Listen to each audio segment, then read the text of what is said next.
Hello and welcome to Illuminate Your Truth. I am Elena Isis and I am your host for today. I would first like to thank you for joining me. We just experienced a pretty powerful new moon in Cancer.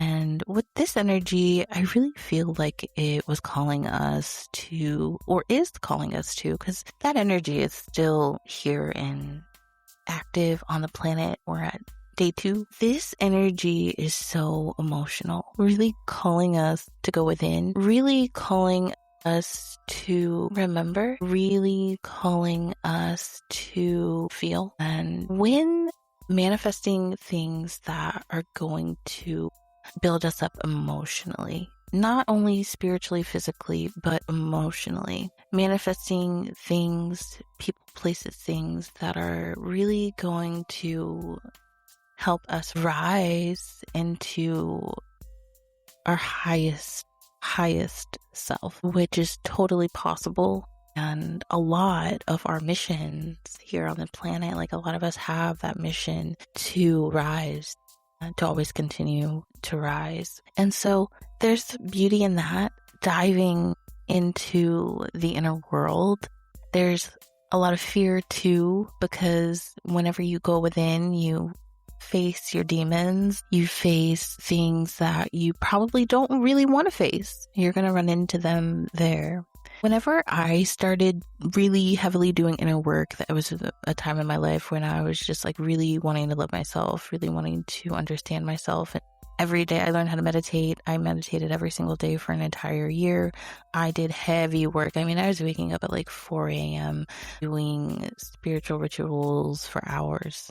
For 1 year, it was intense. A lot of growth in that year, doing these spiritual journeys, and it's a really powerful time getting to know yourself, going within, discovering, because a lot of us are starting to discover what's really inside of us, which is a fucking lot. There's so much inside of us. I mean, you physically look at somebody and it's just like you see a person, but on a soul level, you can feel so much. You know, we are so deep. There's so much depth within us.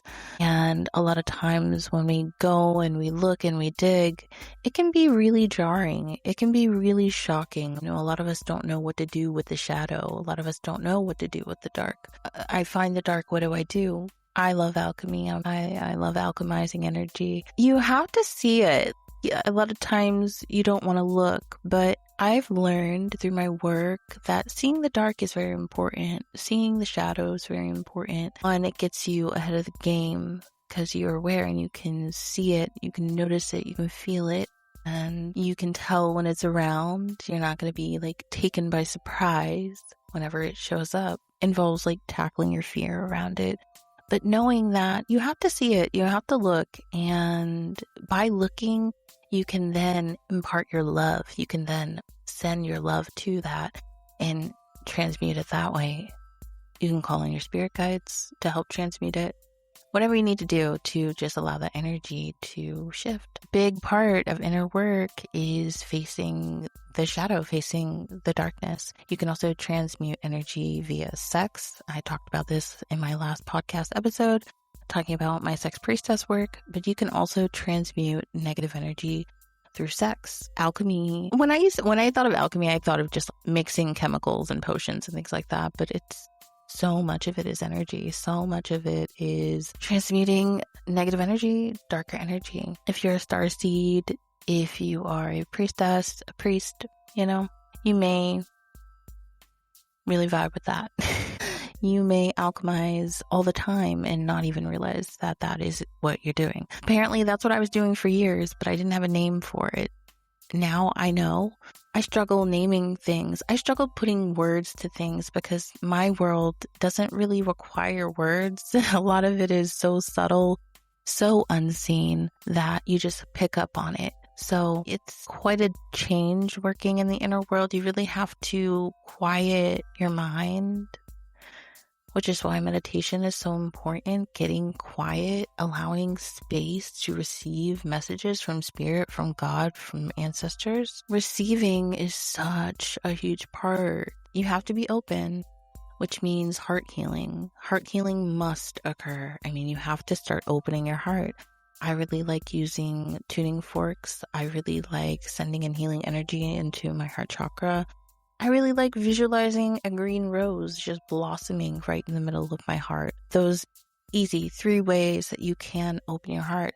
You want to be able to open your heart so that you can not only receive energy, but you also want to send it as well. There should be a nice, healthy balance there. But in this work, you really need an open heart because you're gonna see some things you don't really want to see. And it just comes with the job. I mean, it just comes with the gifts. You are getting more in tune with who you are, okay? And whenever you're getting to know yourself on a soul level, whoa, things will just start vibing. You'll be watching a video about star seeds and all of a sudden you're like, I think I'm a fucking alien. And then you'll go look up all the star seed groups and then you'll just pick and you'll just know. You'll just know. That's soul recognition. Soul recognition is a phenomenal nudge that I believe God gives us to help us remember who we are, what we're doing here, how to move, and who to move around. And who to move closer to. These little nudges. You have to meditate. You have to get quiet so that you can speak to yourself, so that you can talk to your soul, so that you can communicate with the parts of you that are just hidden. They're not gone. We just have to dig them up. We just have to take a look. We just have to feel them out. And anyone can do that. But inner work is just the beginning with that. Inner work can affect your physical life. When I learned that and I was seeing miracles happen, I was shocked because, you just think you're in your head doing things, changing self-concepts and growing and healing in those kind of ways. But then when you see it in the physical reality, change, get better. You manifest something that was totally crazy. People would have thought you were insane. That's what inner work does, because we're not just healing in this reality. We are quantum healing. We're healing in other dimensions and this dimension. We are healing this reality and maybe a lifetime, maybe 200 lifetimes. I don't know how far this goes back, how far our souls go back, but it goes deep. It goes deep. And it's a good place to begin. I really love doing inner work.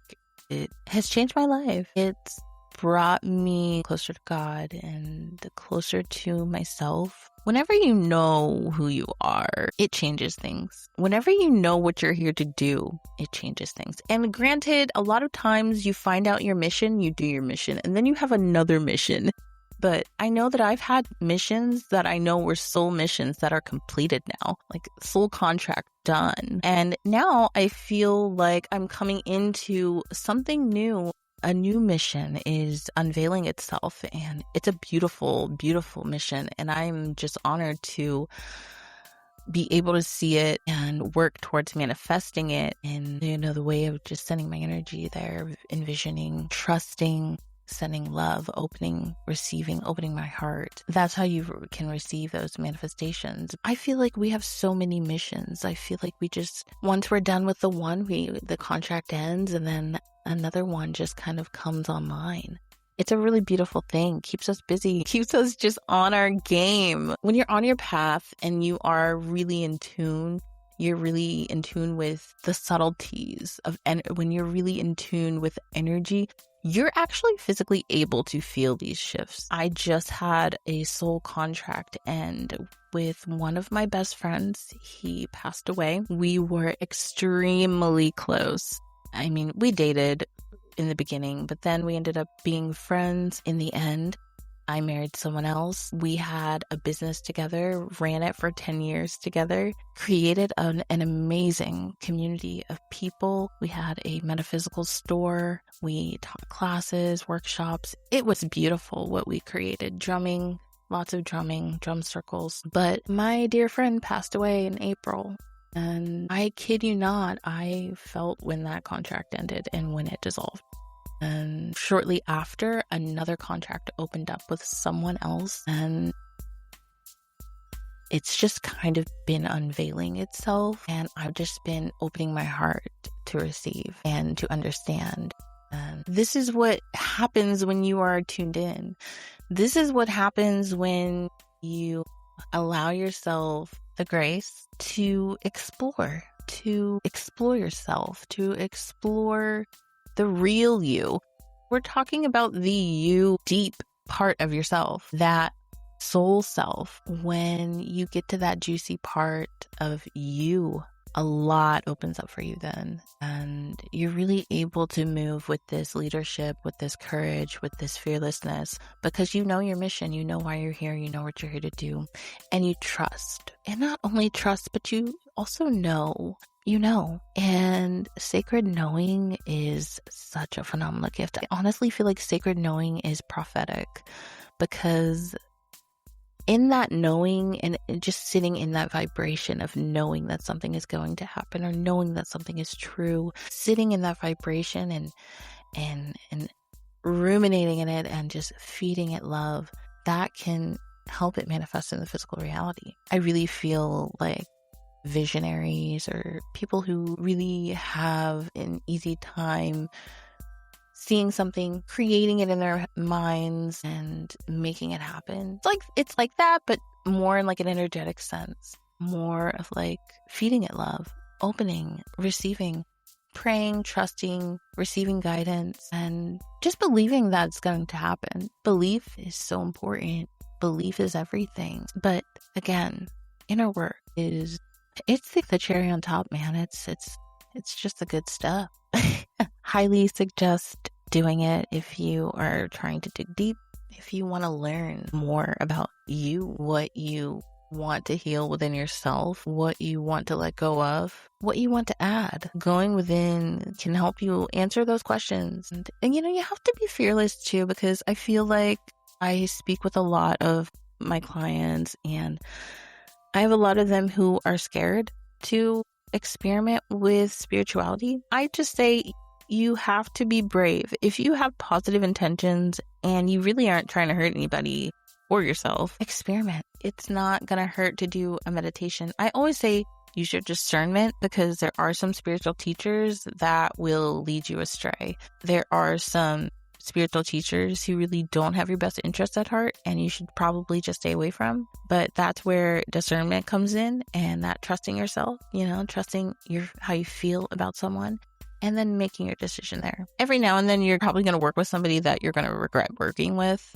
I've been doing this for a long time, and I've met some spiritual teachers, healers that I'll never go back to ever again. But it's all just a learning lesson. It's all just an adventure. It's an adventure. Don't be afraid to explore. Meditation can be extremely healing. Journeying, I love journeying, spiritual journeying, shamanic journeying, deep meditation, deep guided meditation. I started meditation with guided meditations because I'm very visual. So guided meditations just worked for me. I was able to visualize. I've always had a really good imagination, and I've always been really good at seeing. But I really loved guided meditations. Those were always my favorite. That's how I started. And like I said, I just meditated for 5 minutes every day. It wasn't anything crazy. I didn't really want to start with half hours because I felt like if I did that, I would discourage myself because I had monkey brain, monkey mind, and I was going back and forth a lot. Once you sit in it and you calm your mind down, you're able to sit longer, and then you want to sit for those half hours and journey. But I love journeying. I love traveling to different dimensions and different times. And I really love doing that. It's very healing. I always leave with, a journal full of guidance or prophecies. I really enjoy that. I also like journeying through the middle world to do my collective healing work. I do a lot of healing work in Israel, and I have a podcast episode about that, my healing work that I've done in Israel. And I love being able to change and transmute negative energy timelines, places where horrific things have happened. Light workers, channelers, starseeds, energy healers, whoever's called, really. If you feel the call, you hear the call, you'll be sent to these places. It's all spiritual. It's all astral projection, journeying, traveling to these places that have had horrible things happen. Lots of people have died, or it's just really trauma-ridden. You'll go. You will channel whatever light code, positive energy that you need to in that specific place. Sometimes you'll even be assigned a person and you'll have to transmute their personal private trauma. I like to juxtaposition it next to a positive memory, and I watch those memories play together simultaneously, one next to the other, the actual memory that occurred and then the new happy memory that I will replace it with, and you watch them simultaneously. And when the actual memory of the event that occurred is over, the new memory continues to play, and I watch that until the end, and that actually becomes the memory. And so I started this work not knowing what my mission was. I remember Jesus just telling me to go to Israel, and I will, he assigned me a person that I had seen, and it was actually a kid, and I was assigned to transmute his memory. He had a tragic death. It was pretty horrible, and I had to watch it. I had to feel it happen to the kid. So I was not only in that memory watching it, I was the child, and I experienced it through his eyes. And then I had to step back, juxtaposition it. So a new memory, one that's more loving than the actual memory, watch them play out together. When the actual memory is done playing, the new one takes its place. And I've had this happen a few times, and every time it ends the same. If you do this work and it ends the same for you, like how I'm about to say, please message me because I need to talk to you. So every time I do this, person, whoever's memory I am transmuting, they step forward, a piece of them, part of them. I don't think it's their entire soul, but it's a piece of their soul. They may look a little bit older, a little different, with a lot more light, and I'll walk out of the memory, and all of a sudden there's a door behind it, and the person is standing in front of the door guarding the memory, making sure that it never changes back to what it was. It's the most beautiful thing ever. But the first time I experienced this, I came out of it and I just started crying, and I said, Jesus, what was that? He was like, I knew you could do it. And I was just like, what did I just do? What just happened? He was like, you did the work. I knew that you could do it. I swear sometimes Jesus has more faith in me than I have in myself. God, and I just am so grateful for them as guides, because I don't even know what I would do without their support and their love for me and my work. But sometimes you'll be called to do that work, and that is work you can do whenever you get really good at journeying. I definitely say do it. You can start with shamanic journeying. There's more rules with that. It might be a little bit easier to learn that way. Honestly, I think that would be a great start, shamanic journeying. But also just doing guided meditations is really helpful as well. If you play the drum, you can just focus on a drum beat, or just focusing on your heartbeat. I really think that those are really good ways to start a meditation practice on going within. It's just a beautiful thing when you go within. It just helps you connect more with who you are and why you're here and what you're here to do, who you're here to be. And I always say, yeah, do it. Do the shadow work too. Don't be afraid to face your darkness. It's a part of all of us, and it's something that doesn't need to be ignored. We don't need to be ignoring our dark side, our dark parts of us. We don't need to be ignoring them. We need to be taking a look, seeing what we can do, if we can integrate some of those parts of ourselves in certain ways. A lot of times it's in the bedroom. Just going to say that's a little tidbit for you. If we can find healthy ways to integrate these parts of ourselves into our lives, and I say do it. I feel like we're always going to be healing darkness within ourselves, because every time I go in, I see it. And I want to do a podcast episode on ancestral demons, because I really feel like a lot of the darkness that's within us stems from that root. And that's a topic for another day, but I really feel like the darkness within us plays a huge role in our challenges in life. If we're thinking like, hey, I chose to be here, I chose all of my challenges, I think that is just fascinating because, we choose and we overcome. We choose and we rise up. We find ways to not have the darkness be so prevalent, have it not be so prominent. That doesn't mean it's gonna go away. It means that it doesn't have to rule you. You can tame it. And a lot of times you have to do that, and that's okay. But I'm gonna definitely be talking about ancestral demons that run in our family line, in our bloodlines, because I think it's a conversation that needs to happen. I've been wanting to have the conversation, but you know me, I just have to live it, experience it first a little bit more. I need to have a little bit more of a go at it, and then I'll come and give you guys the breakdown. I'll spill and we'll talk about that topic. But that is such an interesting topic. I really enjoy diving into that. So if you are thinking about going within, if this is your season to love yourself, if this is your season to manifest something big, start with your inner work and start journaling your thoughts, journaling what you're grateful for. Maybe buy an oracle deck, pull a card a day. Oracle decks are really cool because they really kind of